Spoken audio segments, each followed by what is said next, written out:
사람은 세상을 떠나기 전 몸이 먼저 작별 인사를 준비합니다.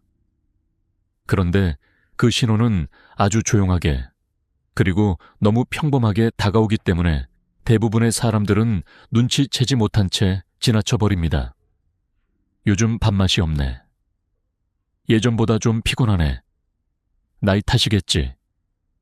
이런 말들 속에 사실은 몸이 보내는 마지막 메시지가 숨어 있습니다. 저는 수많은 노인 환자를 만나면서 공통점을 하나 발견했습니다. 갑작스러운 죽음은 생각보다 드뭅니다. 오히려 대부분은 서서히 약해지는 과정을 거칩니다. 그 과정은 길게는 1년, 짧게는 몇 달 전에 이미 시작되죠. 그런데 우리는 그 신호를 알아채지 못합니다. 단지 늙는다는 이유로 혹은 피곤하다는 이유로 넘겨버립니다. 하지만 그때가 바로 준비의 시간입니다. 한번 떠올려 보세요. 부모님이나 배우자 혹은 오래된 친구 중 누군가가 최근 들어 눈에 띄게 달라지지는 않았나요? 밥을 남기고 웃음이 줄고 예전처럼 외출을 즐기지 않는 모습. 단순한 기분 탓일 수도 있지만 그것이 바로 신체가 조용히 마지막을 향해 가고 있다는 단서일지도 모릅니다. 의학적으로도 이런 변화는 명확히 관찰됩니다. 보통 사망 6개월, 1년 전에는 기초대사량이 11.5% 감소하고 체중이 6개월 사이 5% 이상 감소하는 경우가 많습니다. 근육량도 줄어들며 신체는 점점 에너지 절약 모드로 들어가죠. 이런 생리적 변화는 몸이 더 이상 모든 기능을 유지하기 어렵다는 뜻입니다. 한 할머니의 이야기를 들려드릴게요. 83세 박 여사는 평생 김장을 직접 하실 만큼 건강하셨습니다. 그런데 작년 여름부터 입맛이 없어졌다고 하셨어요. 가족들은 더운 날씨 탓이라 생각했죠.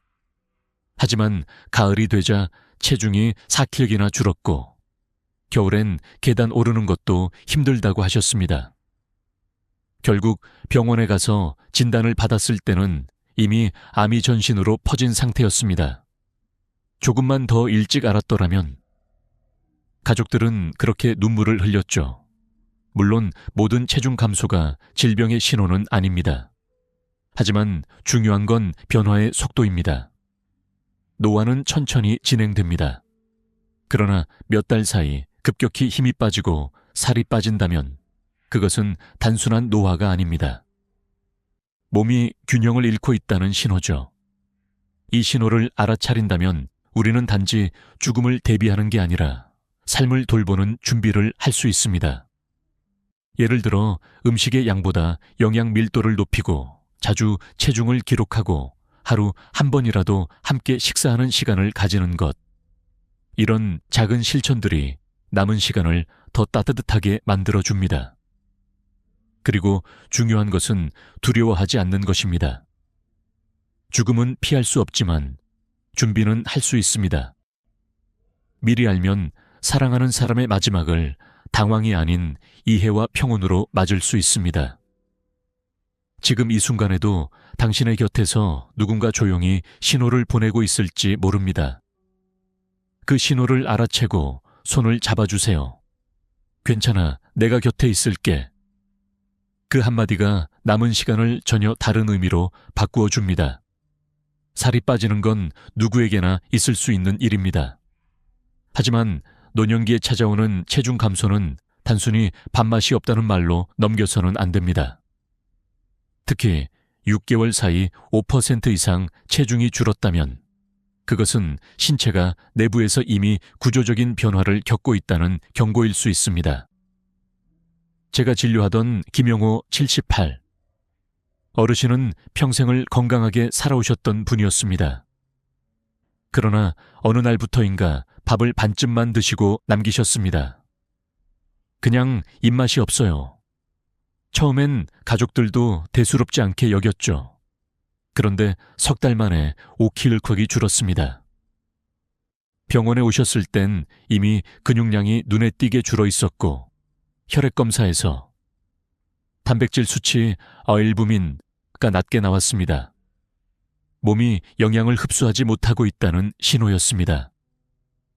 이처럼 노년의 체중 감소는 단순한 노화가 아니라 소화기능 저하, 근감소증, 사르초페니아, 만성염증 혹은 질병의 시작일 수 있습니다. 특히 노인의 경우 식욕이 줄어드는 이유는 단순히 입맛의 문제가 아니라 호르몬 변화와 후각, 미각의 둔화, 그리고 신체의 에너지 절약 반응 때문입니다. 몸은 더 이상 예전처럼 먹고 움직이는 순환을 유지할 수 없게 되고 불필요한 에너지 소비를 줄이려 합니다. 그 결과는 명확합니다. 근육이 빠지면 움직임이 줄고 움직임이 줄면 더 빨리 쇠약해집니다. 이 악순환은 면역력을 떨어뜨리고 결국 감염이나 낙상, 욕창으로 이어집니다. 실제로 연구에 따르면 체중이 급격히 감소한 노인 중 1년 내 사망률은 정상 체중군보다 2.5배 높다고 합니다. 하지만 희망은 있습니다. 체중 감소를 단순히 노인의 자연스러운 변화로 받아들이지 않고 그 신호를 생활 속에서 감지한다면 우리는 충분히 대응할 수 있습니다. 가장 쉬운 방법은 3가지입니다. 첫째, 주간 체중 기록 노트를 만들어 두세요. 일주일에 한 번 같은 시간, 같은 옷차림으로 측정해 기록합니다. 변화를 눈으로 확인할 수 있으면 언제부터 문제가 시작되었는지 알 수 있습니다. 둘째, 식사질을 높이는 것입니다. 양을 강요하기보다는 단백질과 오메가3, 비타민 D, 칼슘이 풍부한 음식, 예를 들어 두부, 달걀, 생선, 된장국, 참깨를 자주 제공합니다. MNASF 간이 영양평가. 점수가 11점 이하라면 전문가 상담이 필요합니다. 셋째, 식사의 분위기를 바꾸는 것입니다. 노인은 식사보다 함께 먹는 시간에서 의욕을 얻습니다. 말없이 음식을 밀어넣는 대신 가족이 옆에서 대화를 나누며 천천히 함께 식사하면 섭취량이 20-30% 늘어난다는 보고도 있습니다. 김영호 어르신의 경우도 그랬습니다. 가족이 번갈아 식탁에 앉아 식사를 도와드리고 한 입 한 입을 칭찬하며 기록했습니다. 3개월 뒤 체중은 2kg 늘었고 표정도 밝아졌습니다. 하지만 의사가 마지막으로 남긴 말은 이랬죠. 이제는 몸이 회복하기보다 버티고 있는 시기일 수도 있습니다. 중요한 건 얼마나 오래 사느냐가 아니라 남은 시간이 편안하냐입니다. 이 말은 단순한 의학적 조언이 아니라 인생의 지혜였습니다. 체중의 숫자는 생명의 무게와 같습니다. 그 무게가 줄어들 때 우리는 죽음을 두려워할 것이 아니라 삶을 돌보는 방법을 찾아야 합니다. 살이 빠진다는 건 몸이 약해진다는 뜻이지만 동시에 그것은 함께할 시간이 더 소중해졌다는 신호이기도 합니다. 지금 이 순간 누군가의 밥그릇이 점점 가벼워지고 있다면 그건 단순한 식욕의 문제가 아닙니다. 그것은 사랑이 필요한 시간의 시작입니다. 나이가 들면 피곤한 건 당연하다고들 말합니다. 하지만 어느 날부터인가 쉬어도 피로가 사라지지 않는다면 그것은 단순한 노화가 아닙니다. 몸이 더 이상 회복할 여력이 없다는 깊은 신호일 수 있습니다. 제가 진료실에서 자주 듣는 말이 있습니다. 요즘은 하루 종일 누워 있어도 힘이 안 돌아와요. 처음엔 대수롭지 않게 들리지만 그 피로가 점점 심해지고 일상생활이 어려워진다면 그것은 신체의 에너지 시스템이 서서히 꺼져가고 있다는 뜻입니다. 이 시기의 피로는 단순히 근육의 피로가 아닙니다. 심장, 폐, 간, 신장 같은 주요 장기가 예전처럼 충분히 산소와 영양을 공급하지 못하면서 생기는 전신적인 탈진입니다. 특히 노년기에 접어들면 심박출량이 줄고 폐포 기능이 감소해 산소 포화도가 낮아지기 쉽습니다. 혈액 속 산소가 줄면 뇌와 근육이 모두 피로를 느끼고 조금만 움직여도 숨이 차게 되죠. 이런 탈진은 숫자로도 확인할 수 있습니다. 예를 들어 SPPB 노인 신체 기능 검사. 점수가 6점 이하이거나 악력 남성 26kg, 여성 18kg 이하. 이면 이미 근감소증이 진행 중입니다. 또 천이 낮아지고 맥박이 느려지거나 불규칙해지는 것도 몸이 에너지를 절약하기 위한 생리적 변화입니다. 문제는 이런 변화를 가족이 종종 오해한다는 겁니다. 게을러진 것 같다. 좀 더 걸으면 기운이 날 거야. 하지만 사실 그때 몸은 이미 스스로를 보호하기 위해 활동 제한 모드에 들어가 있습니다. 억지로 움직이게 하면 오히려 낙상, 저혈압, 실신 같은 위험이 커집니다. 제가 돌봤던 환자 중 한 분, 82세의 최정순 할머니는 평생 부지런하기로 유명했습니다. 그런데 어느 날부터인가 청소를 미루고 예배에도 빠지기 시작했죠. 가족들은 요즘 왜 이렇게 의욕이 없으세요? 라고 물었지만 할머니는 그저 미소만 지었습니다. 사실 그 미소 뒤에는 조금만 움직여도 심장이 뛰고 숨이 가빠지는 현실이 있었습니다. 의학적으로 이런 상태를 말기피로 증후군이라고 부릅니다. 단순히 잠으로 회복되지 않고 낮에도 꾸벅꾸벅 졸며 대화 중에도 집중하기 어려워집니다. 때로는 밥을 먹는 것도 힘이 되어 숟가락을 드는 손이 떨리기도 합니다. 이럴 때 가족이 할 수 있는 가장 좋은 일은 활동을 강요하지 않는 것입니다. 그 대신 안정적인 환경과 에너지 절약형 돌봄을 제공하는 게 중요합니다. 방 안 공기를 신선하게 유지하고 침대 옆에는 작은 물병과 손닦기 수건을 두세요. 또 체위를 자주 바꿔 혈액순환을 돕고 욕창을 예방하세요. 필요할 때는 물리치료사나 호스피스 간호사의 도움을 받는 것도 좋습니다. 그리고 무엇보다 중요한 것은 감정적 피로를 덜어주는 일입니다. 육체의 피로보다 더 깊은 것은 마음의 피로이기 때문입니다. 할머니가 요즘 너무 미안해 라고 하셨던 그 말에는 몸이 아닌 마음의 무게가 담겨 있었습니다. 가족이 괜찮아요네 어머니, 지금 이대로도 충분히 잘하고 계세요 라고 말해 드릴 때 그 표정은 눈물보다 더 깊은 안도의 미소로 바뀌었습니다. 이 시기의 피로는 끝을 알리는 신호이기도 하지만 동시에 마지막 휴식의 시작이기도 합니다. 이제 몸이 더 이상 달리지 않아도 괜찮습니다. 중요한 건 그들이 피곤하지 않게 곁에 있어주는 것입니다. 우리 모두에게는 언젠가 이런 시간이 찾아옵니다. 그때 기억해야 할 한 가지, 피로를 없애는 게 아니라 피로 속에서도 편안함을 찾아주는 것.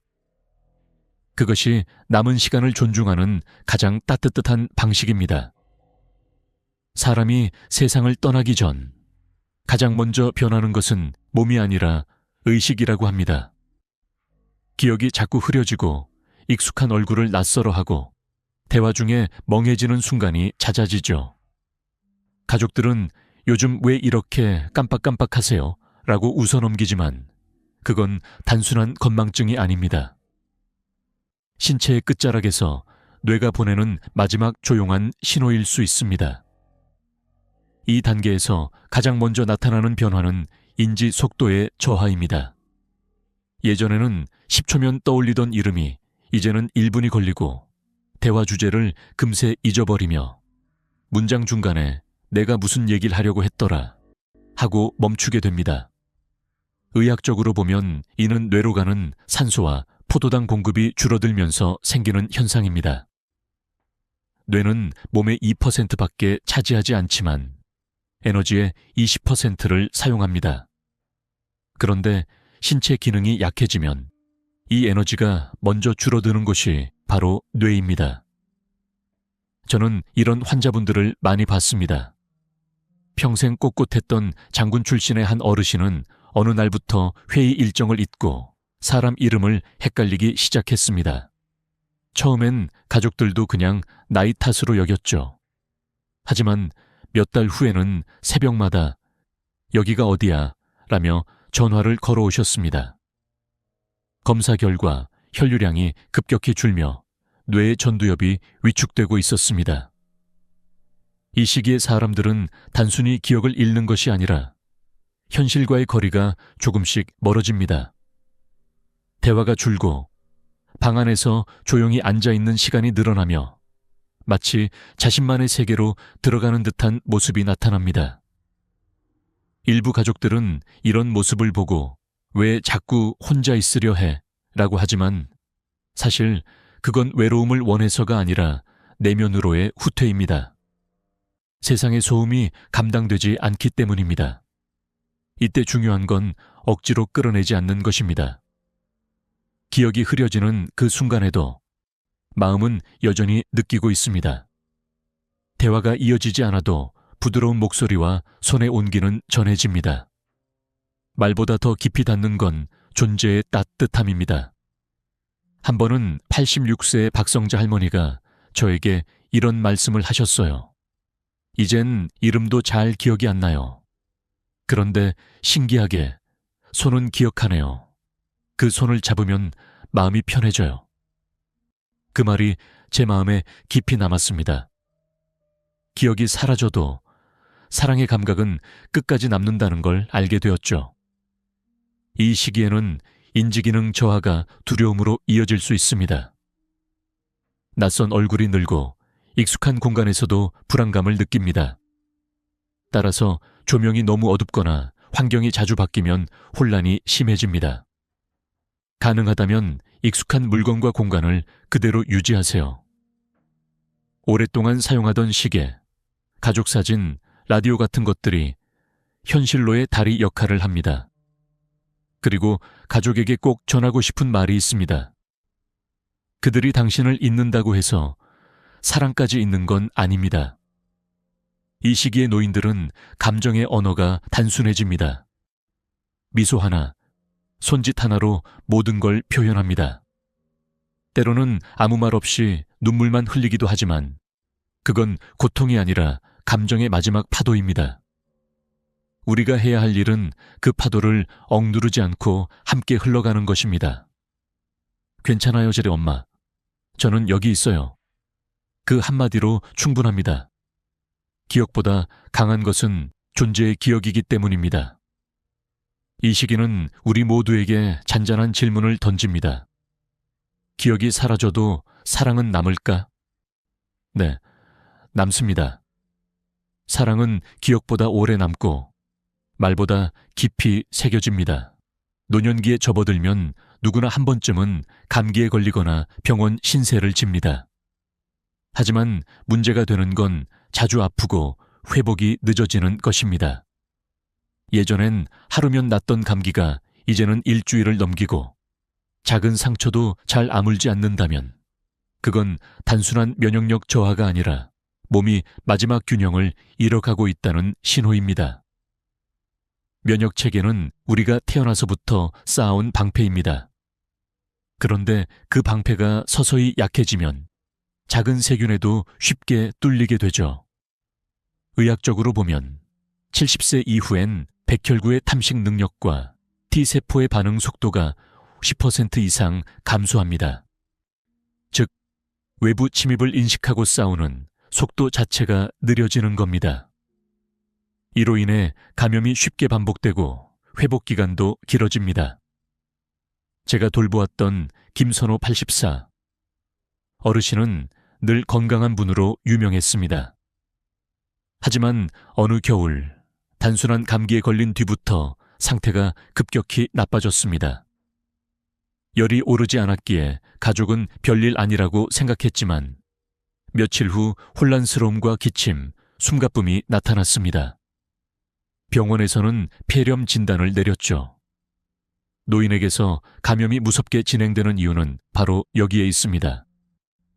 열이 안 나는 것, 그게 오히려 더 위험한 신호입니다. 몸이 싸울 힘조차 남아있지 않다는 뜻이기 때문입니다. 또 한 가지 중요한 징후는 상처 치유의 지연입니다. 작은 긁힘이나 멍이 한 달이 지나도 낫지 않는다면 혈액순환이 이미 느려지고 있다는 뜻입니다. 피부 온도가 낮아지고 손끝과 발끝이 차가워지며 염증이 오래 지속되죠. 특히 혈류 저하와 단백질 결핍이 함께 오면 상처는 거의 아물지 않습니다. 이 시기에는 욕창이나 피부 감염이 쉽게 발생하므로 하루 한 번은 몸 전체를 부드럽게 살피는 것이 중요합니다. 하지만 이런 신호들 앞에서 우리가 가장 자주 하는 실수는 치료에만 집중하는 것입니다. 항생제, 주사, 입원. 물론 필요한 순간이 있지만 어느 시점부터는 치료보다 돌봄이 더 큰 의미를 가집니다. 노인 환자에게 반복적인 감염이 시작되면 의학적으로는 이미 면역 회복 가능성이 낮은 단계에 들어섰다고 봅니다. 이럴 때 가족의 역할은 싸우게 하는 것이 아니라 편안하게 숨 쉴 수 있도록 도와주는 것입니다. 수분을 충분히 공급하고 천을 일정하게 유지하며 공기가 마르지 않게 해야 합니다. 특히 밤에는 가습기를 켜고 차가운 바람이 직접 닿지 않도록 주의하세요. 한 노부인이 제게 이런 말을 했습니다. 의사 선생님, 이제 약이 아니라 따뜻한 손이 더 도움이 되는 것 같아요. 그 말을 듣고 저는 깨달았습니다. 때로는 약보다 사람의 손길과 목소리가 더 큰 회복을 줍니다. 감염은 생명을 갉아먹는 것이지만 그것을 사랑으로 덮을 수 있습니다. 그들의 몸이 약해질수록 우리의 마음은 더 강해야 합니다. 손을 잡고 천을 나누고 말을 걸어주세요. 괜찮아요. 오늘은 조금 쉬어요. 그 한마디가 항생제보다 강력할 수 있습니다.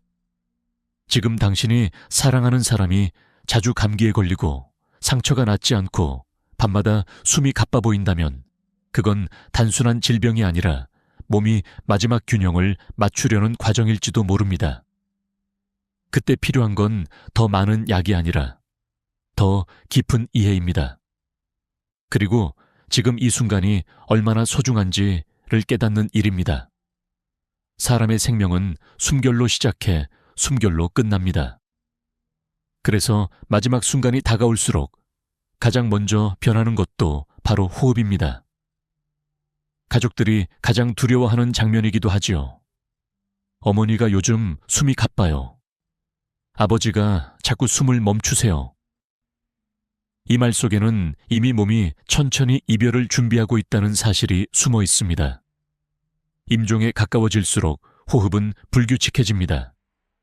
천천히 그리고 깊게 쉬었다가 갑자기 빠르게 들이쉬는 체인 스톡스.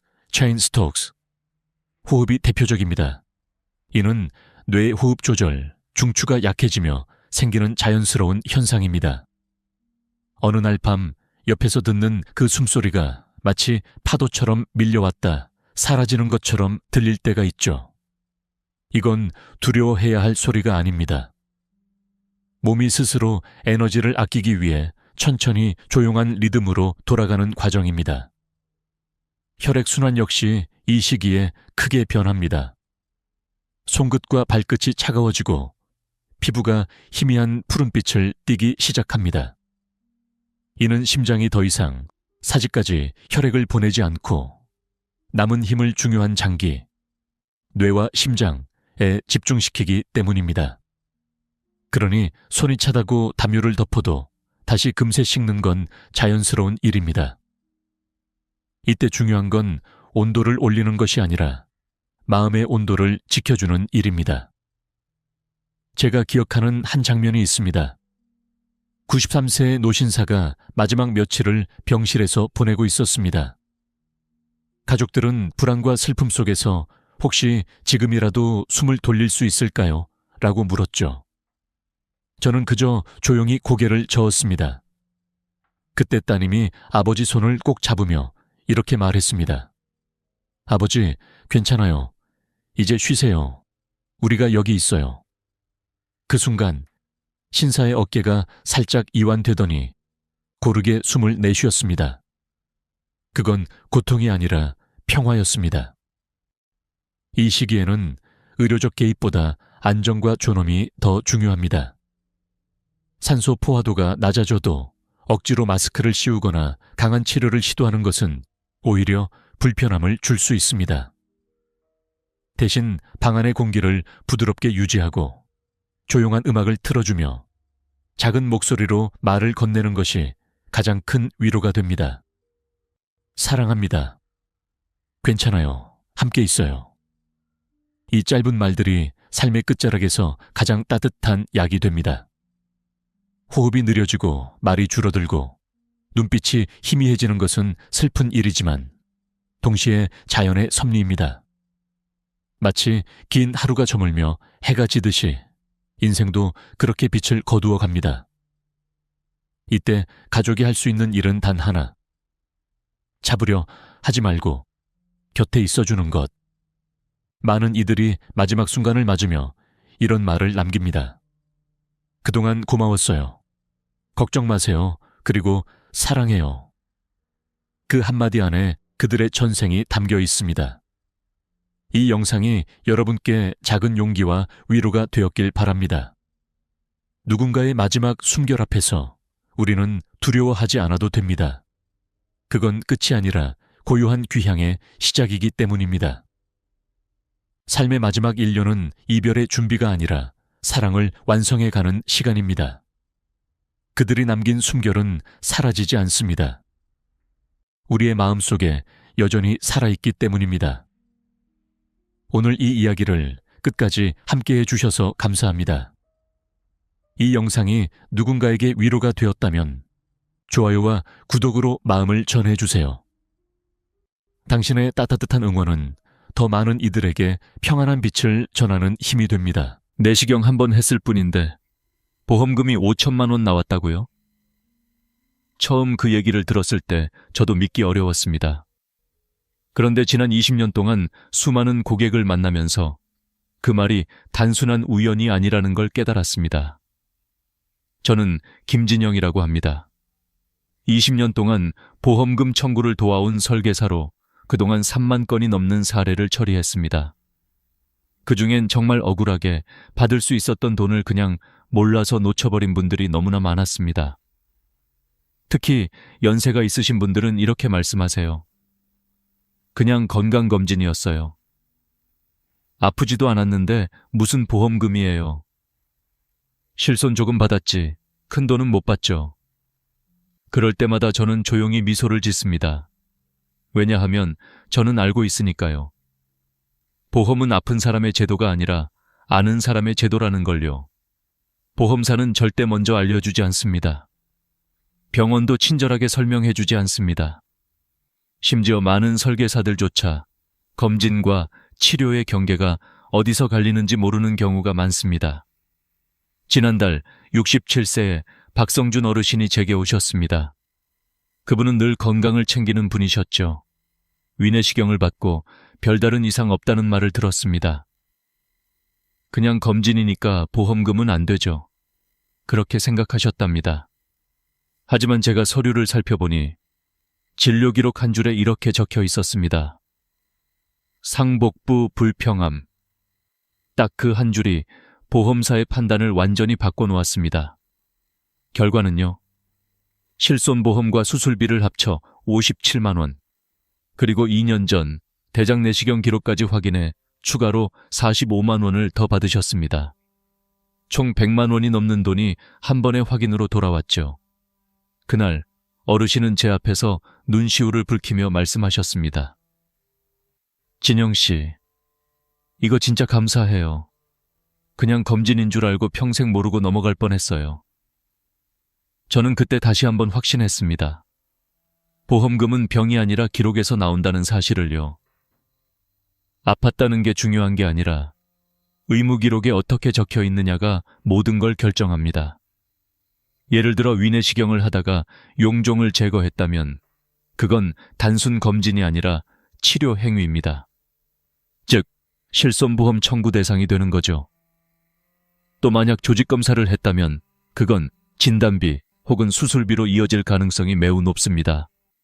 이 한 줄, 이 한 장의 서류가 보험금의 방향을 완전히 바꿉니다.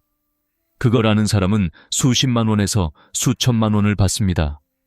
모르는 사람은 한 푼도 못 받습니다. 저는 늘 고객들에게 이렇게 말합니다. 보험은 어렵지 않습니다. 단지 병원과 보험사 사이의 단어를 내 대신 번역해 줄 사람이 필요할 뿐입니다. 내시경 검사를 받으신 적이 있으신가요? 그때 혹시 의사가 용종이 있어서 제거했어요. 조직검사 했습니다 라고 말하지 않았나요? 그렇다면 지금이라도 늦지 않았습니다. 그 병원에 전화하세요. 내시경 조직검사 결과지를 발급받을 수 있을까요? 이 한마디면 충분합니다. 그 종이 한 장이 여러분의 통장에 수백만 원, 때로는 수천만 원을 만들어줍니다. 보험은 결국 누가 먼저 물어보느냐의 싸움입니다. 아는 사람은 받습니다. 모르는 사람은 그냥 지나칩니다. 오늘 이 영상을 보신 여러분은 이미 그 첫걸음을 내디딘 겁니다. 이제부터 그 숨은 비밀을 하나씩 풀어드리겠습니다. 보험사가 절대 알려주지 않는 그 단어 하나와 종이 한 장의 진짜 가치를요. 저는 진료 현장에서 수많은 어르신들을 만나면서 한 가지 공통점을 봅니다.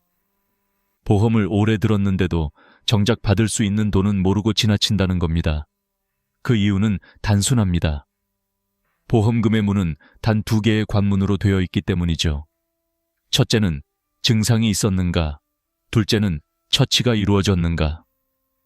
이 2가지 중 하나만 해당돼도 보험금 청구의 길은 열립니다.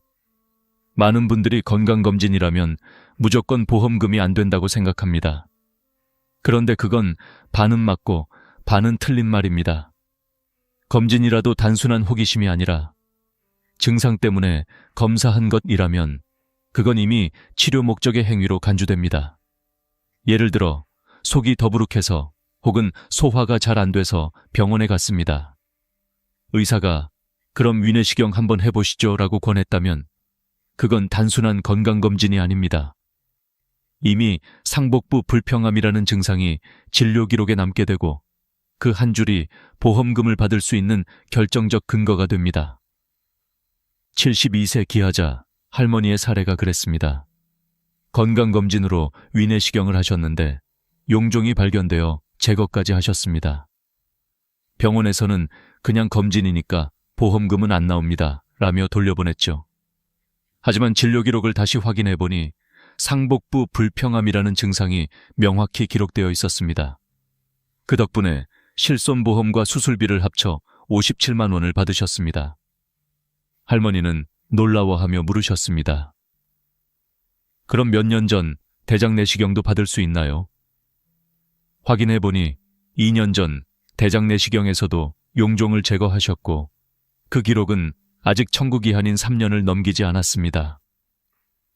추가로 45만 원을 더 받으셨습니다. 이처럼 증상이 기록되어 있거나 처치가 있었다면 검사 목적이 아니라 치료 목적으로 인정됩니다. 이게 바로 첫 번째 관문을 통과하는 법이죠. 두 번째 관문은 처치 여부입니다. 내시경 중에 용종을 제거했거나 조직검사를 했다면 그건 명백한 의료 행위입니다. 실손보험뿐 아니라 수술비까지 청구가 가능하죠. 보험사에서는 이런 절제나 제거를 내시경적 절제술로 분류하기 때문에 수술비 항목이 있는 보험이라면 추가 지급이 이루어집니다. 예를 들어 68세 박명호 어르신은 대장 내시경 중 용종을 제거했습니다. 처음엔 병원비만 돌려받으셨지만 진료 기록을 살펴보니 그 용종이 선종 엑센종으로 확인됐습니다. 이건 단순 용종이 아니라 수술로 인정받는 유형이었죠. 결국 어르신은 병원비 외에도 30만 원의 수술비를 추가로 받았습니다. 이 2가지 조건만 기억하세요. 증상이 있었는가, 처치가 있었는가. 이 둘 중 하나만 충족되면 건강검진이라도 충분히 보험금 청구가 가능합니다. 그런데 많은 분들이 여기서 멈춥니다. 그럼 병원에서 알아서 해주겠지. 아니요, 병원은 진료를 담당할 뿐 보험금 청구는 환자 본인의 몫입니다. 그래서 여러분이 먼저 묻고 먼저 확인하셔야 합니다. 어렵게 느껴지시나요? 걱정하지 마세요. 보험은 복잡한 서류 싸움이 아닙니다. 단지 어떤 단어가 기록되어 있느냐의 싸움일 뿐입니다. 다음 이야기에서는 그 단어들이 어디에 숨어 있고 그 종이 한 장이 왜 수천만 원의 가치를 가지는지 제가 직접 알려드리겠습니다. 보험금의 크기를 결정짓는 건 병의 크기가 아닙니다. 그저 종이 한 장, 그 속에 적힌 단어 하나가 모든 걸 바꿉니다. 많은 분들이 내시경 검사를 받고 이렇게 말하십니다. 진단서만 있으면 충분하죠. 하지만 현실은 전혀 다릅니다. 진단서만으로는 보험금의 절반도 받을 수 없습니다. 그 이유를 보여준 사례가 있습니다. 74세 이영호 어르신은 대장 내시경 검사를 받은 뒤 보험사에 진단서만 제출하셨습니다. 결과는 고작 9만 원. 이게 다인가요? 하셨죠. 하지만 제가 다시 서류를 살펴보니 가장 중요한 문서가 빠져 있었습니다. 바로 조직검사 결과지였습니다. 진단서는 의사가 환자의 상태를 간단히 요약한 문서입니다. 하지만 조직검사 결과지는 현미경으로 직접 확인한 세포 수준의 정확한 증거입니다. 그래서 보험사는 진단서보다 조직검사 결과지를 훨씬 중요하게 봅니다. 이영호 어르신의 결과지를 다시 병원에서 요청했습니다. 그리고 거기엔 놀라운 단어가 적혀 있었죠. 고등급 이형성, 그리고 선종. 이 두 단어가 추가된 순간 그의 보험금은 9만 원에서 3천만 원으로 바뀌었습니다. 조직검사 결과지는 병의 상태를 과학적으로 증명합니다. 보험사는 그 단어 하나하나를 기준으로 보험금을 산정합니다. 즉, 진단서엔 용종 절제술 시행이라고만 적혀 있어도 조직검사 결과지에 선종 혹은 이형성이 포함되어 있으면 그건 이미 제자리암으로 분류되어 진단비 지급 대상이 됩니다. 이 차이를 이해하신 70세 이정화 할머니의 경우도 인상 깊었습니다. 위내시경 중 용종을 제거하고 병원비 9만 원만 받으셨죠. 하지만 제가 조직검사 결과지를 꼭 받아보세요 라고 말씀드렸고 그 결과지에는 고등급 이형성이라는 문구가 있었습니다. 그 한 줄 덕분에 추가로 300만 원의 진단비를 받으셨습니다. 이처럼 진단서와 조직검사 결과지는 완전히 다른 문서입니다. 진단서는 요약본, 조직검사 결과지는 상세본입니다. 쉽게 말해 진단서는 이런 수술을 했다라는 메모이고 조직검사는 이 세포가 어떤 상태였는가를 증명하는 증거죠. 보험사는 의사의 말보다 검사의 결과를 더 믿습니다. 왜냐하면 의사는 환자를 안심시키기 위해 큰 문제 없어요. 용종 제거했으니 괜찮습니다. 라고 말하지만 보험사는 감정이 아니라 의학적 용어와 코드로 판단하기 때문입니다. 그렇다면 여러분은 어떻게 해야 할까요? 너무 간단합니다. 검사받은 병원에 전화해서 이렇게 말씀하세요. 내시경 조직검사 결과지를 발급받고 싶습니다. 이 한마디면 끝입니다. 혹시 서류 속 단어가 어렵게 느껴지신다면 딱 두 가지만 기억하세요. 고등급 또는 이형성. 이 두 단어가 함께 있다면 제자리암 진단비 지급 가능성이 매우 높습니다. 이런 단어들이 어렵다고 느껴진다면 의사에게 직접 물어보셔도 괜찮습니다. 이게 고등급 이형성인가요? 이건 제자리암으로 볼 수 있나요? 이 두 질문만 던져도 의사는 정확히 알려줍니다. 실제로 69세 박영자 할머니는 그렇게 하셨습니다. 의사에게 조심스럽게 물었죠. 이게 암인가요? 제자리암인가요? 의사는 잠시 고민하다가 이렇게 대답했습니다.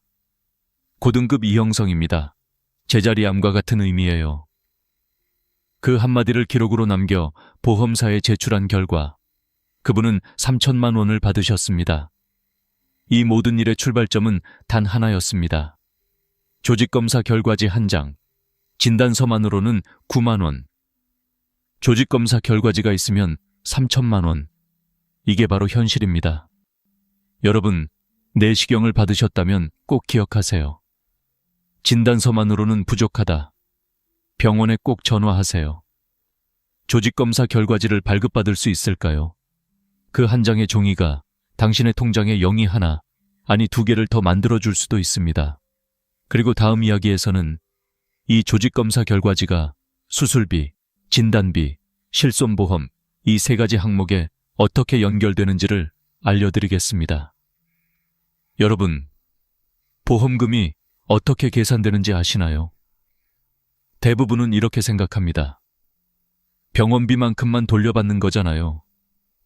하지만 그건 보험의 극히 일부분일 뿐입니다. 제가 지난 20년간 도와드린 수천 명의 고객 중 절반 이상은 자신이 받을 수 있었던 진짜 보험금의 10분의 1도 모르고 있었습니다. 이제부터 말씀드릴 내용은 보험 설계사도 심지어 병원도 잘 모르는 영역입니다. 보험사가 절대 먼저 말해주지 않는 진짜 구조, 그 비밀을 풀어드리겠습니다. 보험금은 크게 3가지로 나뉩니다. 첫째, 실손보험금. 내가 낸 병원비를 돌려받는 기본형. 둘째, 수술비. 수술이 인정될 경우 정해진 금액을 받는 항목. 셋째, 진단비. 병명만 맞으면 진료비와 상관없이 지급되는 고정금입니다. 대부분은 첫 번째 단계, 실손에서 멈춥니다. 11만 2천 원 냈는데 9만 원 돌려받았어요. 이 정도면 됐다고 생각하죠. 하지만 조직검사 결과지를 확인한 사람은 그 다음 문을 엽니다. 예를 들어볼까요? 70세 이정화 할머니의 경우 위내시경 중 용종을 제거하고 병원비 11만 2천 원을 냈습니다. 진단서만으로 실손보험을 청구하셔서 9만 원을 받으셨죠. 그런데 제가 서류를 다시 살펴봤더니 조직검사 결과지에 고등급 이형성이 명시되어 있었습니다. 이 단어 하나가 제자리암 진단비로 인정되어 추가로 300만 원을 더 받으셨습니다. 여기서 끝이 아닙니다. 용종 절제술은 수술비 항목으로도 인정됩니다. 진단서에 절제, 절거, 제거술 같은 표현이 있다면 보험사는 그걸 내시경적 수술로 분류합니다. 즉, 수술비로 정해진 금액을 또 받을 수 있다는 뜻이죠. 실제로 73세 김영순 할머니의 사례가 그렇습니다. 평소 위장이 약해 정기적으로 검진을 받으시던 분이셨는데 용종을 제거하신 뒤 단순히 실손만 청구하셨습니다. 하지만 제가 조직검사 결과지를 확인하자 고등급 이형성 문구가 있었고 제자리암 진단비 3천만 원, 수술비 50만 원, 유사암 특약 2천만 원, 총 5천만 원이 넘는 보험금을 받으셨습니다. 할머니는 눈을 크게 뜨며 말씀하셨죠. 그럼 제가 받은 건 병원비 9만 원인데 보험금은 5천만 원이라는 거예요? 그렇습니다. 병의 크기가 아니라 서류에 적힌 단어의 정확성이 보험금의 액수를 결정합니다. 이쯤에서 많은 분들이 묻습니다. 그럼 이런 걸 왜 보험사는 먼저 알려주지 않나요? 정답은 간단합니다. 보험사의 일은 지급이 아니라 관리입니다. 보험사는 청구가 들어와야 검토합니다. 즉, 묻지 않으면 주지 않습니다. 알려주지 않는 이유는 단순히 그들이 말할 의무가 없기 때문입니다. 병원도 마찬가지입니다. 병원은 진료와 치료에 집중합니다. 보험금 청구는 환자의 몫입니다. 의사 선생님이 용종은 다 제거했으니 괜찮아요 라고 말하는 순간 그 말에 안심하고 끝내는 분들이 많죠. 하지만 그 용종이 선종이었다면 보험상으로는 완전히 다른 결과가 나옵니다. 이걸 아는 사람은 받고 모르는 사람은 놓칩니다. 그래서 저는 고객들에게 항상 이렇게 말합니다. 보험은 병이 아니라 기록입니다. 내가 어떤 병을 알았는지가 아니라 의사가 어떤 단어로 기록했느냐가 보험금의 전부입니다. 그리고 그 기록을 확인하는 방법은 단 한 가지, 조직검사 결과지를 받아보는 것. 병원에서 그건 필요 없어요 라고 말해도 괜찮습니다. 그건 여러분이 결정할 권리입니다. 검사 후 3년 이내라면 언제든 발급 가능합니다. 전화 한 통이면 됩니다. 내시경 조직검사 결과지를 받을 수 있을까요? 이 문장 하나가 여러분의 삶을 바꿉니다. 병원비 9만 원과 보험금 5천만 원의 차이, 그건 서류에 달려 있습니다. 이제 다음 이야기에선 그 서류 속 단어들이 보험사 컴퓨터 안에서 어떻게 해석되고 어떤 기준으로 제자리암, 수술비, 실손비로 분류되는지를 제가 직접 알려드리겠습니다.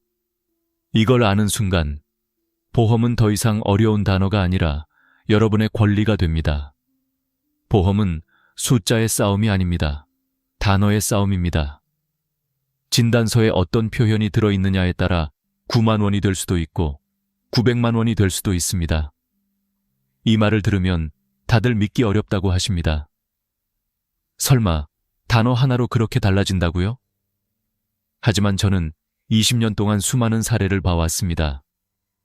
그중엔 단 한 글자 때문에 보험금이 거절되거나 반대로 수천만 원이 지급된 경우도 있었습니다. 보험사는 병원 서류에 적힌 특정 단어를 기준으로 판단합니다. 용종이라는 단어만 있으면 단순 절제술로, 선종이 포함되면 수술로, 고등급 이형성이 들어있으면 제자리암, 경계성 종양이 들어있으면 유사암으로 분류됩니다. 이 단어들이 곧 돈의 언어가 되는 겁니다. 73세 김영순 할머니의 사례는 교과서적입니다. 위내시경 중 용종을 제거하고 병원비 11만 원을 냈습니다. 처음엔 실손으로 9만 원만 받았죠. 하지만 제가 서류를 확인하자 진단서에 절제술 시행이 있었고 조직검사 결과엔 고등급 이형성이 있었습니다. 결과는 어땠을까요? 제자리암 진단비 3천만 원, 수술비 50만 원, 유사암 특약금 2천만 원, 총액은 5,050만 원. 할머니는 이게 꿈이냐 하며 눈시울을 붉히셨습니다. 그저 병원비 돌려받을 줄만 알았는데. 하지만 그건 단지 운이 좋은 게 아니었습니다. 정확한 단어를 찾아낸 결과였습니다. 이 차이를 모르면 보험사는 절대 먼저 알려주지 않습니다. 왜냐하면 보험사의 시스템은 자동으로 단어에 따라 보험금 항목을 분류하기 때문이죠. 절제술, 제거술, 조직검사, 이형성. 이 네 단어가 보험사의 서버에서 자동 인식되어 보험금의 종류와 액수를 결정합니다. 그래서 저는 고객들에게 늘 이렇게 말합니다. 보험은 의학이 아니라 언어입니다. 의사가 뭐라고 말했느냐보다 서류에 뭐라고 적혀 있느냐가 중요합니다. 이걸 모르고 지나간 75세 윤순남 어르신은 위내시경 검사를 받으셨지만 단순 검진이라 생각해 청구조차 하지 않으셨습니다. 3년이 지난 뒤 저를 찾아와 말씀하셨죠. 그땐 몰랐어요. 그냥 검진이라 생각했죠. 하지만 그때 기록엔 위용종 절제술이 명시되어 있었고 조직검사 결과에는 선종이라는 단어가 있었습니다. 청구 기한이 지나서 결국 한 푼도 받지 못하셨습니다. 그분은 말했습니다. 그때 알았더라면. 그 한마디가 제 마음에 오래 남았습니다. 보험은 어려운 게 아닙니다. 말 하나, 서류 한 장, 단어 하나의 싸움입니다. 이걸 아는 사람은 받습니다. 모르는 사람은 놓칩니다. 그래서 지금 이 영상을 보고 계신다면 꼭 해보셔야 할 일이 있습니다. 첫째, 내시경을 언제 받았는지 떠올리세요. 최근 3년 이내라면 늦지 않았습니다. 둘째, 그때 어떤 처치를 받았는지 기억하세요. 용종 제거, 조직검사, 이 두 가지가 핵심입니다. 셋째, 서류를 다시 꺼내보세요. 진단서, 진료비 계산서, 내시경 소견서, 그리고 혹시 빠져 있다면 조직검사 결과지를 요청하세요. 이 네 가지 서류만 있으면 충분합니다. 그 안에 절제, 제거, 선종, 이형성, 경계성, 이 5단어 중 하나라도 있으면 보험금 청구 가능성이 매우 높습니다. 이 단어들은 여러분의 통장 숫자를 바꾸는 언어입니다. 그 단어들이 제대로 기록되어 있지 않다면 보험사는 모른 척합니다. 하지만 여러분이 그걸 찾아내면 그건 더 이상 보험이 아니라 당연히 돌려받아야 할 내 돈이 되는 겁니다. 지금도 많은 어르신들이 말합니다. 나는 병원비 받았으니까 됐어. 하지만 그건 시작일 뿐입니다. 보험의 진짜 가치는 그 뒤에 있습니다.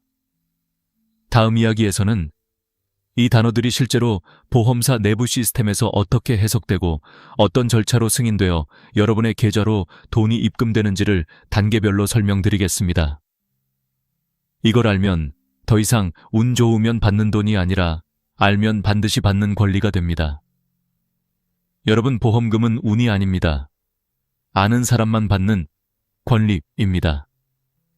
내가 돈을 내고 가입한 계약이라면 그 계약에 따라 정당하게 돌려받을 수 있는 권리가 있습니다. 하지만 대부분의 분들이 그 권리를 몰라서 놓칩니다. 오늘은 그 마지막 문을 여는 방법을 이야기하겠습니다. 보험사는 절대 먼저 알려주지 않습니다. 고객님, 이건 청구하실 수 있어요. 이런 말 들어보신 적 있나요? 거의 없습니다. 왜냐하면 보험사의 목표는 지급이 아니라 관리이기 때문입니다. 그들이 먼저 알려주면 회사의 손실이 늘어나죠. 그래서 여러분이 묻지 않으면 그들은 조용히 모른 척합니다. 그렇다면 우리가 해야 할 일은 단 한 가지입니다. 묻고 확인하고 청구하는 겁니다.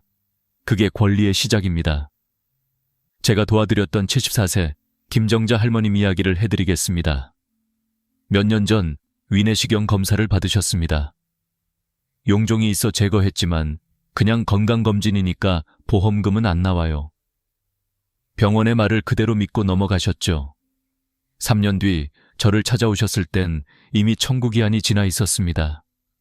그 기록 속에는 위선종 절제술이라는 문구가 있었는데 그건 제자리암 진단비 2천만 원이 지급될 수 있는 항목이었습니다. 그분은 서류를 보며 눈시울이 붉어지셨습니다. 그때 알았더라면 보험은 몰라서 못 받는 경우가 대부분입니다. 하지만 지금 여러분은 다릅니다. 이 영상을 보고 계신 순간 이미 그 한 걸음을 내디딘 겁니다. 이제 바로 해보세요. 첫째, 내시경 받은 병원에 전화하세요. 조직검사 결과지를 받을 수 있을까요? 이 한마디면 됩니다. 둘째, 서류 속 단어를 확인하세요. 절제, 제거, 선종, 이형성, 경계성. 이 5단어 중 하나라도 있다면 반드시 청구하세요. 셋째, 보험사에 전화하세요. 용종 제거했는데 수술비나 진단비가 나올 수 있을까요? 상담원이 항목을 확인해 줄 겁니다. 이 3단계면 충분합니다. 그런데 아직도 이렇게 말하는 분들이 계십니다. 그거 귀찮아서 그냥 포기했어요. 하지만 제가 수천 명을 도와드리며 확신한 건 단 하나입니다. 포기한 사람은 절대 받을 수 없고 묻는 사람은 반드시 받는다. 보험금은 운 좋은 사람의 몫이 아닙니다. 확인한 사람의 몫입니다. 병원은 진료를 하고 보험사는 청구를 기다립니다.